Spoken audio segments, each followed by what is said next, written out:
Hey, Derek, how are you? Fantastic, brother. Thank you. How are you? Good. It's great seeing you. It's great listening to you. I love Yes, your sir. background. I love your background. Coming at you from the 105-degree San Antonio weather. Wow. What's the humidity at? That's a good question. I try not to look at that. You probably took your third shower today, right? Got it? In one of the trainings I've been doing for people, it's on the happiness advantage, Mhm. and uh, and I realized actually that one of my associations with happiness is showers. So whenever I need a little more happiness, get some shower in. It works for San Antonio. You kind of need it more often over here compared to um, you know the part of California you're in. What's the weather like over there? Oh, man. Today it's supposed to get to 102 degrees. Oh wow, okay, that's actually Yep, y'all are 102 feeling it over degrees. there. I might turn on the AC today. That's when you know it's close to the end of the world when you have to use the AC in California, especially in the Bay Area. Wow, Bay Area using the AC. That's a shocker right there. Yeah, it's usually like mid 70s throughout the year. I feel like we were in the Bay Area like a couple of years ago in August, and when you get into the shade in August in the Bay Area, I felt like I needed a jacket. Oh yeah, especially in San Francisco. Yes, yes, In yes. the summer, it feels like it's winter in San Francisco. Right, that's right. Nice. So I want to start off with some questions.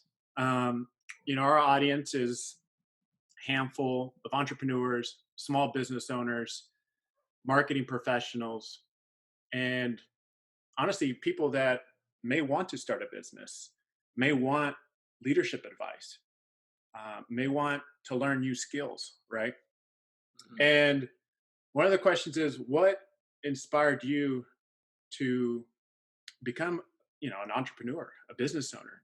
Sure. I know you're doing the business coaching, Mhm. and I'm wondering what inspired you to do that. And Right. Well, did it just come natural? Tell me. I want to know. I'm curious. I mean, there's like layers upon layers of the story. I think if we're just the technical perspective of like what took place of why now, that's Yes. what's one answer of the question, which was I was working. I had a 7-year insurance career, and it was in our operations center in San Antonio. So I was working in a call center within the insurance industry, and I was in a supervisor role. So I was coaching people on the front lines. They were taking customer service phone calls, adding vehicles, taking payments, switching coverages. Hmm. So I was providing the coaching to help them with the communication perspective, help them navigate their career, help them with their overall development. But some of it, I call it a little bit soul crushing because probably 90% of the people in the role hated the job. So they felt like they were enslaved. Um, Insurance. Yeah, that's yeah, kind of the norm. People right, hate right. Well, insurance. insurance and customer service, you kind of get these both. Oh, Like you call your insurance company. Um, well, you might call it when you get a new car for sure. Okay, that's the one time you call them, but right. a lot of other times you call them is because something went wrong. Mm, So you're in a situation that's primed with negativity, with right. with 90% of my direct reports. Again, I think I'm being accurate here. They can hop on and respond to this and let me know if I'm being fair or not. Um, but it was a little bit soul sucking to strive to develop people who didn't really want to be there in the first place. And I was in that spot too, where I was being paid too much to leave, but not really enough to get so far ahead. And for Mm, me, like that too much, that it's a subjective amount, but for me, it was like whatever, like 57,000. Like that was a amount where I was comfortable. Um, and then my wife had her job, so she made it a separate amount of money, where it was difficult to imagine the idea of transitioning out of that. mm, But what led to it was being laid off. So my role was being eliminated, and I had a decision to make if I wanted to go through the formal layoff or if I wanted to try to find another position within the company or within corporate America. Mm. And so the the bad news and good news was I was getting laid off, but the good news was that it provided a perfect opportunity for me to jump off and start the coaching business, the speaking business, and get into podcasting and writing. So No, you're doing the whole thing. everything with communication I love doing. Everything else I try to like either not do, neglect, or delegate. Now, for business coaching specifically, right? I know you Yeah. promote that on LinkedIn as your headline.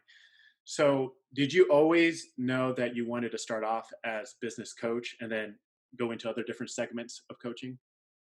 In in the beginning, it made more sense to me because of people make associations with things. Like people will say, like you may have heard this concept of where people go, "Oh, you need a life coach." Yes. Typically, if somebody needs a life coach, you don't actually need it. You need a therapist. Yeah, it depends on the person. Yes. Now, a life coach, again, I believe I am in that realm as well. But people will trigger if you're having a hard time in life, you might need a life coach. But that's actually more associated with therapy work. But when I talk about business coaching, it's for me, it's my own way of narrowing my focus with who my ideal clientele is. Which for me, Right. my ideal clientele is our business owners. They're at the top of the organization, so they're not necessarily held back from anybody else above them in that leadership lid. So they Hmm. they they ultimately dictate the growth, the progress, the innovation of the a business coach. It's really it's semantics Hmm. comparing it to a life coach. Outside of I'm saying I really want to focus on coaching business professionals and business owners. I see. So, another question that I have that goes in line with that is, when you have your own business, you have to do a lot of marketing, right? Yes. And I'm sure you've done a lot of trial and error, everything like that, right? Mhm. So, what are you doing now to market, to promote yourself uh, digitally? Sure, sure. So I like how you said now because surely I've like hey I become at one point I became a disciple of Gary Vee, which was like post 100 times a day on every single platform and just like go nuts. And Just overload the whole thing. yeah, just upload everything and see what works. Right. um, but that was actually quite time consuming. But so yeah, so at one point I was doing, hey, let me do some TikTok dances and let me do some, blog posts. And let me do some Experimenting. motivational, and let me do some cartoon coaching. Let me just do anything and everything I could think of. Like Mhm. really, this nurture that creative child on the inside. But and I think for me, like that tried and true. If you kind of came back to that, for me, it's been and not to like split hairs between like marketing, advertising, and selling necessarily. You probably could do this way better than I can as far as, you know, Sure, where do sure. the lines, crisscross and all that. Um, but the marketing that I found in my world, especially in a world where it's an emphasis on the soft skill, is it's the experience before the expense or the try before you buy. So in my world, with a soft skill of coaching, speaking, and training, um, the example I love to use is if we define marketing as like getting your client interested in your product, program, or service, getting Mhm. them interested in it. What's the best way to do that in my world? So if my world revolves around the soft skill of speaking, coaching, and training, it's to expose them to the speaking, coaching, and training. Right. So one thing that I'll invite people on to, they'll get like a free 8 or 10 weeks of a mastermind where we'll come together 5, 10 people and we'll go through, through a book like the 15 Laws of Growth by John Maxwell, or the Happiness Advantage by Sean Aker, or Atomic Habits by James Clear, or a bunch of other ones. But if we're together, to me, this is the equivalent of having somebody in my store for 8 to 10 hours across 2.5 months. If you're spending 8 to 10 hours with me, Hmm. you're gonna know by the end of that 8 to 10 hours if I'm the guy that like, and trust, but also if you see me as a credible source to help you get what you want. Hmm. So, as you mentioned, business owners. So, business owners, every business owner I know, probably the ones you know as well, they all want to grow their business. Right. So, at the end of 8 to 10 weeks, they'll be able to answer the question, can Derek help me get what I want? Help me grow my business? Can he help me develop my staff? Can he Right. help me shift my attitude? Can he help me perform better and enhance the likelihood of my success? Hmm. So my marketing is more so the experience before the expense, the try before you buy. If I can extend an invitation to somebody that I like being around and get them and just let them know, hey, like I would love for you to be in this. And if you're interested, great. If not, I move on to somebody else. Nice. So business owners are probably listening in on this because they are trying to grow their business, right? And say they haven't started marketing, or marketing just hasn't been a great experience for them, right? What advice could you give them if they want to start doing like a marketing campaign, or if they want to, restart their marketing campaigns, marketing efforts? Well, the number one piece of advice is talk to Jesus McDonald for a website. So starting the website is the most ideal spot to start. I agree 100%. We should just stop. We should just end the meeting right here. Shameless plug, mic drop. Great insert. Great insert. Now, So, the thing about what I do with everything that I do is it's basing any input that I offer on an expert who's come before me, right? So when I'm talking to a business owner about becoming more persuasive and more influential, in other words, yes. how do you get more people to say yes to you? There's 6 skills. Skill 1 is generosity. Skill 2 is, do you have something people will willingly say yes to? So it's an easy yes. It's skill of easy yes. Skill 3 is, are you presenting yourself to be like the people you are, not different from them, but like them? You're similar. People are more likely to be influenced by those who are similar. Number 4 is, are you showing yourself to be an actual authority figure in what you do? Hmm. Number 5 is social proof. Are you showcasing people who have done business with you, who are able to be that influence to their friends? Hey, this person trusts him. Well, and then the last one is scarcity, where it's something scarce, where it's a limited time only. And you see all 6 of these across, no matter how big or small the businesses that are effective and successful, they find ways, whether it's Whataburger here in Texas, McDonald's, Starbucks, Right. the pumpkin spice latte, the pumpkin Popular. spice, So popular during winter. right? They make it scarce for October and November. Now, to be clear, the other 10 months of the year, they don't have a shortage on pumpkin spice. They're simply making it scarce. They're using one of those principles. Mm. Anyway, Nice. but yeah, it's those 6 questions. If you can figure out how to have skills in those 6 areas, and Dr. Robert Cialdini wrote a whole book on it. Then So you're putting yourself. Say again. for now, on social media, if you had to choose one, what is your favorite social media channel and why? And so it's now just in general, or like for business? Right now, if you're saying I have to choose this one social media channel to run the rest of my business, and I have to rely on it, what would it be and why? Wait, mine's easier because of my age range, like the demographics that I'm connected with. It's Facebook. Mhm. And Facebook, I think as a 34-year-old, a lot of people in that 30s, 45s Facebook is their platform. That's where they get their news from. That's where their friends are. Totally. Um, like I mean, I have followers elsewhere, but there's no like comparison. Like if I put a picture of my wife and I up, like that's like automatic 100 likes. Like Right. I mean, it's just like I But your tease whole her all the time. family, your I whole said, family give you 50 likes just right there. I know. But I can put me and my wife up somewhere else on socials, and yeah, nobody cares. But and much less if I put only me. But if I put me and my wife up doing something, Mhm. then yeah, it gets more traction. That's awesome. So they I've like seen her. that. I've seen that. You have a big fan base on Facebook. So that's Yeah, awesome. yeah, yeah.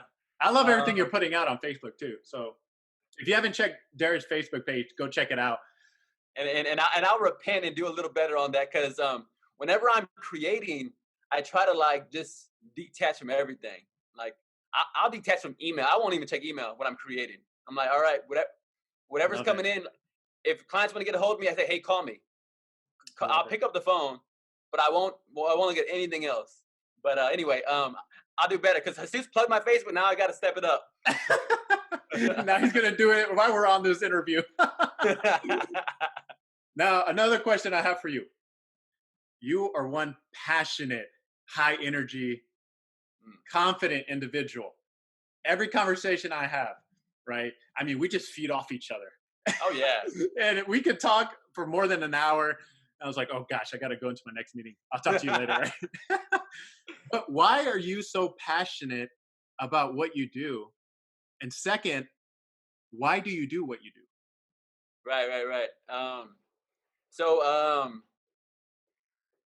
I think I absolutely undoubtedly have a bent toward passion. Like in my younger years, I said there's like two qualities that I feel like I had to have as a man, as a human being. It was passion and courage. If I didn't have any other qualities, I love that. at that point I was okay. Now that got me into a lot of trouble because you just I talk about a lot of my early decisions like as a teenager. If there was 10 ways to do something and 9 of them were wrong, I wanted to go through those other 9 doors first and then come over to the 10th door. Sure, sure. Um, but uh, but anyway, so I think the passion comes, and I want to give a lot of credit to my mom. She raised me Mm, um, like every like it was she raised me pretty much thinking this that you were either successful in what you did or you learned or you messed up and then you learn from it and then you're successful because of what you learned. So it's like this mindset which is I'm either going to be successful or successful, and because I'm going to be successful or successful, I can run full speed in any direction and know that either I'm going to get great learning from mistakes or great learning from success. So I to me love it's like that. win-win in everything. It's a very positive mindset. And then you said your second question that tagged on top of that. Oh, why do I do what I do? Right. Um, and it comes down to I'm a product of the product. So I've been coached like when I describe when I was working at Nationwide Insurance, answering phone calls for whatever a little bit over 2 years, taking phone calls, and then I applied for a leadership position that I felt and people saw me as underqualified for, and just objectively I was underqualified. Other people who were applying had more leadership experience, more time with insurance, more time in Mhm. business, more education, and I figured kind of back to the win-win thing. Even if I get declined, there's still lessons I can learn. I can learn what I need to work on next time.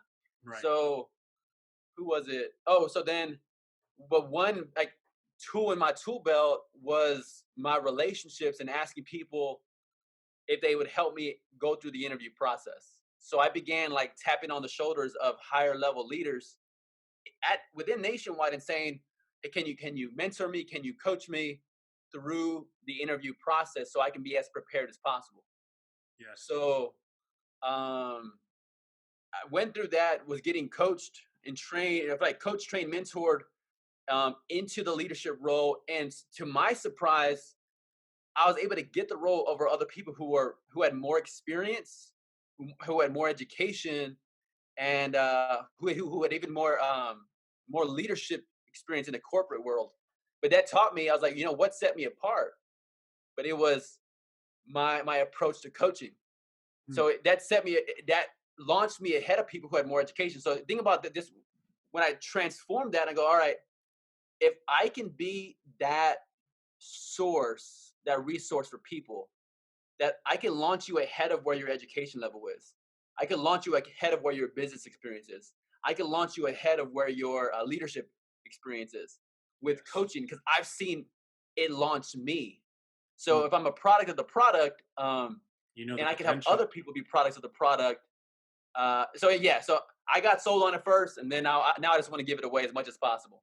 No, you know the potential of it. So that's Oh awesome. yeah, A lot of opportunities for right. growth. And I ask those questions because Yes. a lot of people want to become passionate or maybe have lost that fire and want to spark that fire again. And sometimes it's just great just to hear it from other, entrepreneurs, business owners about why they're passionate and Yes. also why they do what they do. Because if you're going to start something, you got to get the why down, right? Or it just becomes an emotion and it's like a feeling and it dies out, right? And the most That's successful right. people that I've interviewed, that I've talked to over the years, they have a very strong personal experience to their why. So it's awesome Yes. that you got to share that.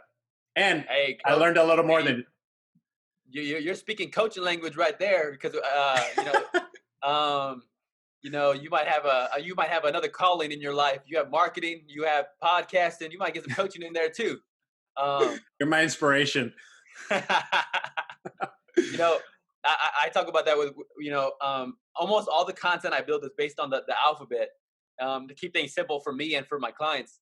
But to that point, the letter M in my coaching system, it's magnify a motivation that matters. Mm, And in really just what you said, like if you know why, and then you go beneath that why and beneath that why, and then you purify that all the way through, and you're still all in, then I'm ready to see you, catch on fire and set the world on fire in a good way. that's awesome. That's like Super Saiyan, Dragon Ball Z right there. So you wrote a book.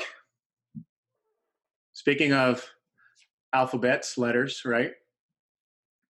Yeah, I like that. So speak a little bit about that. I know you're now a celebrity, you're Mr. Hollywood. So tell me a little bit about your book and the experience and what did you learn from it? Right. Oh my gosh. And why did Still, you write it? say again. And lastly, why did you write it? Great question. Man, I like hold on to all three of those questions and bring them back to me real quick. I will. I will. I'll keep that in mind. Maybe I'll do the why first. We just finished talking about the why. Yes. Um, One is, as odd as it seems, is a number of people would message me and ask me my recommendations on marriage books, Wow. and it came to the point so I just had a file ready. Like whenever you ask me about marriage, hey, here's my file. Here's my one on love languages, apology languages, conflict resolutions, dealing with the small things, boundaries in marriage. I'm like, I got this list, and boom, to send that over. That's Um, interesting. but what was fascinating is I felt like when I would send that over, I would really be giving people about 1,500 pages of reading. Dang. So, um, and I love simplicity. So I was like, with my book, I was like, hey, what if I could boil down everything that helps me, helps people around me, and boil that down into 180 pages? Mm. So you don't have to read. I don't want to insult any of the people that went before me because they're way better, right? Like, you don't have to read The Love Languages by Gary Chapman. Go read my L chapter in the ABCs of Language about loving with your whole being. Like, he talks about languages. I talk about loving from head to toe.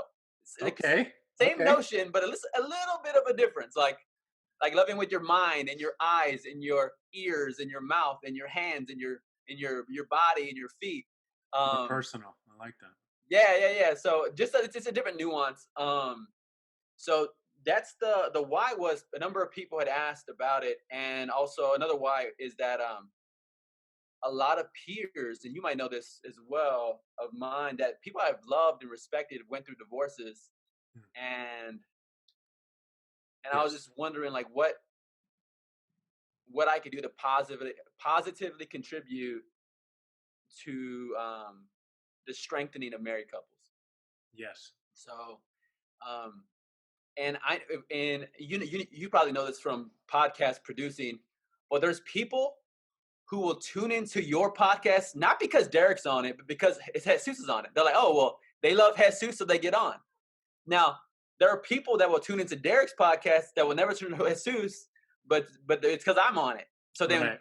we're getting some cross pollination of our audiences, like with podcasting with this, right? Um, Absolutely. but it's the same thing for the book. People who would never read about marriage will go, "Oh, well, Derek wrote it, and Derek's a reasonable human being, so I'm gonna read his book."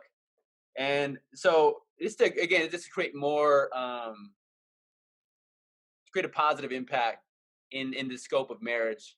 And I feel like no topic has probably broke my heart more Mm. um, throughout my life, seeing family members, seeing friends go through divorces. Yeah. Man, you're getting me goosebumps, man, because I know, yeah, family and friends that have gone through divorce, and it's an ugly thing, especially when there's children involved. Yeah, for So real, it that, is. that's real. Um, Learning. You asked about learning. What did I learn? Um, well, I learned how much I don't know English. Number one, because I joke that if I ever need a dose of humility, I just go look at the 1,300 edits that my editor and reviser made to my first draft, um, and I just get a good dose of how many mistakes I make on an ongoing basis, just trying to use the English language. Um, so, but I think it's another underline for the value of a team. You know this with your business because you have people who specialize in web design. Mhm. You have a team like and thinking about this too.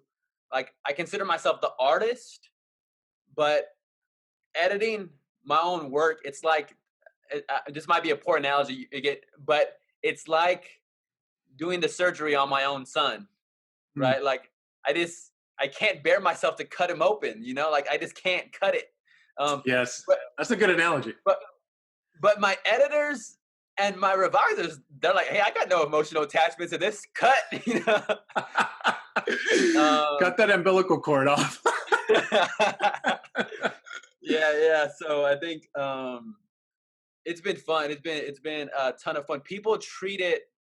I joke, but people treat it like I'm a different guy now that I'm an author, and I'm really the same guy. I happen to focus for maybe 120 hours. And maybe that's how much it took, but but I'm the same guy. Like people actually treat me like I got another degree. I didn't get another degree, um, but it does speak to credibility. Like people are, oh well, you wrote a book, so maybe you're more qualified to coach me now. And which I'm like, Interesting. hey, I'll take the coaching business. Come on with it. That's interesting. It's like certificate, right? Like people that do personal training, you know, Yeah, fitness industry. It's they feel insecure to want to start their own business, doing their own gym, strength and fitness. And it's because they don't have the credentials. And I'm like, hey, man, I will pay you. I know how good you are. Like, I don't care if you have to go get a P90X credential. I don't care if you have to go do a CrossFit credentials. I don't care if you're a doctor and you have a PhD, man. I don't look for that yeah, stuff. I'm right. looking to lose my gut and I'm looking to lose weight. But Right. it's interesting you say that. You hit this beautiful point. I would love to. Yes.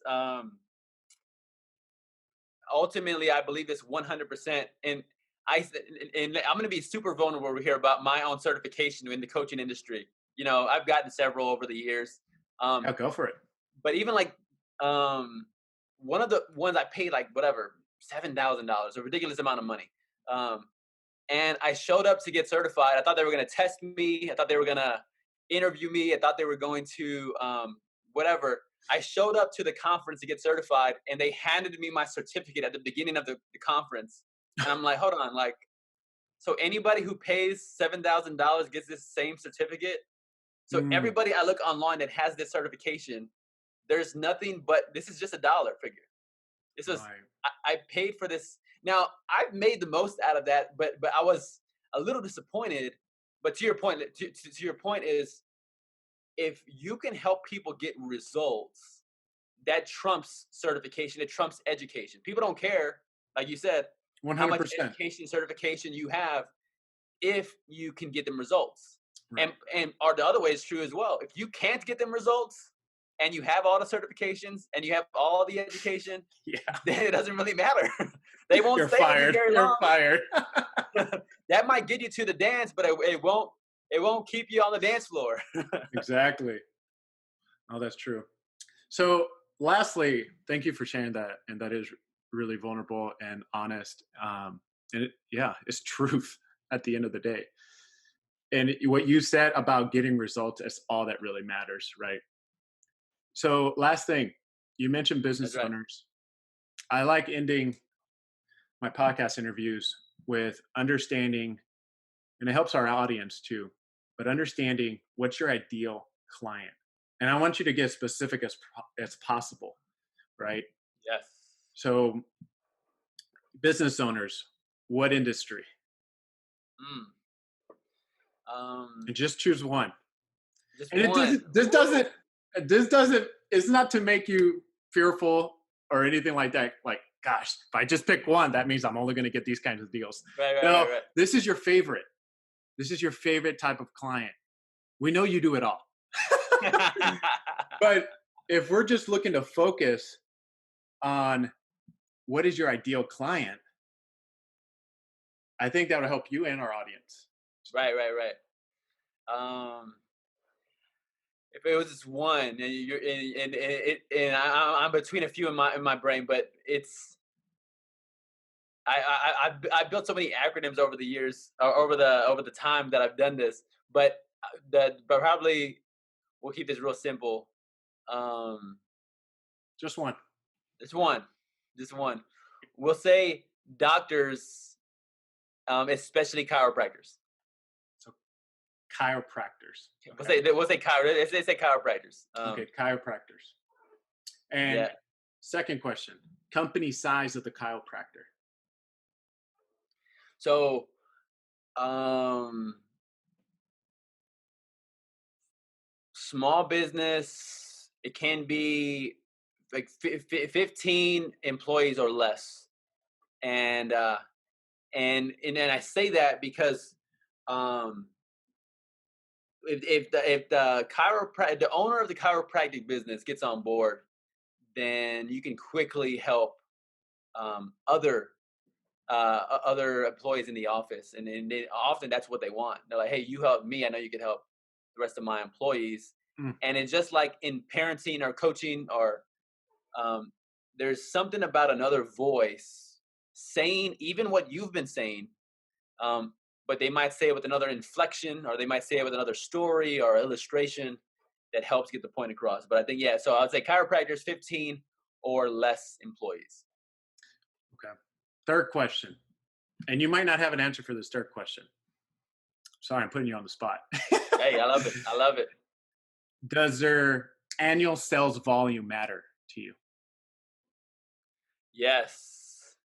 Um, so the way I typically describe that client when it comes to not necessarily sales, but back to income, it's typically six figure earners. Mhm. It's a is a great standard for me to have for my ideal client. Awesome. You guys have heard it. Derek's ideal client right there, chiropractors. And if Yes. you had to choose I'm putting a little bit more, secret sauce Do on it, this. do it, do it, do If you it. had to choose one industry partner to run with, who would you pick as your industry partner? Ooh, industry partner. Um, I'm going to say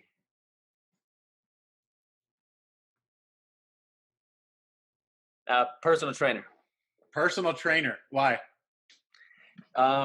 They find people that are either already on this growth path, or and they're already making these positive transitions, or they know people that are already like other they know people that are already super successful in it when it comes to fitness. But what happens with almost any successful person, it's they're super successful in a few, and maybe 5 of the 14 areas of life, or maybe Mm, even 9. But there's a couple of areas that they neglect, and sometimes the success hurts their ability to be successful in other areas. So, for example, is the interesting. more the more successful you are with finance and business, you might develop an attitude in your relationships. So you're a little bit more entitled. So now you're not as selfless, which selflessness is a beautiful component of relationships. But if you're more selfish and egocentric, that's going to hurt your relationships. Period. Right. So they know people who are either on a positive trajectory, or who are already at the top of the game when it comes to fitness, but their other areas of life may be struggling. Awesome. I appreciate it. Thank you for your time, Derek. It's been awesome. Great to see you. Great to hear your voice. And those who are listening to this podcast episode or watching it on YouTube, we'll go ahead and put Derek's information, website, the book. What's the best way to buy your book, Derek? Best way to buy my book? Well, it comes out August 24th. We pushed the date back a little bit. Okay, Um, that's my birthday right there. hey, come on I now, got to come buy one on now. now. Hey, I'll send you a book on the house for your birthday. Oh, wow, man. That's a nice gift. I appreciate it. But yeah, right now the best way to pre-order is you can email me, Derek@stronglifecoach.com, and get your pre-order in. Other than that, eventually it's going to be on Amazon and Barnes and Noble and in there. So Awesome. All right, man. We'll enjoy the hot day in Texas, and we'll keep in touch as always and keep doing what you do best. All right.